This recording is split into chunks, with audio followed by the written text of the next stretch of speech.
For 2 decades, Asia experienced huge economic growth, but the heavily sanctioned Burma was left in the dust. Burma, for so many years, unfortunately, has been the outlier in terms of the development of Asia, of Southeast Asia.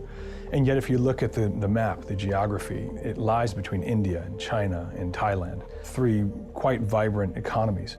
Sanctions have been imposed sequentially. They actually got much more intense over the past decade. And so really, it's been pretty much illegal to do business with Burma in any form with the United States for the last few years.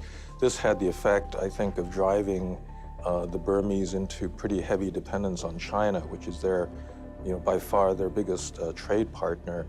But actually, that seems to have had some impact in this opening because the Chinese, I think, have been very heavy-handed in their behavior in Burma, and the Burmese didn't want to be dependent on China. I think in large part, the discrepancy in the quality of life, the economic situation in Myanmar compared to the rest of the region was very dramatic. And I think the authorities were conscious of their enormous dependency on China. So I'm sure a kind of economic agenda probably fed into also a general sense that stability and security for the country itself would come actually not from a continued very repressive regime, but from the opening up of a democratic space.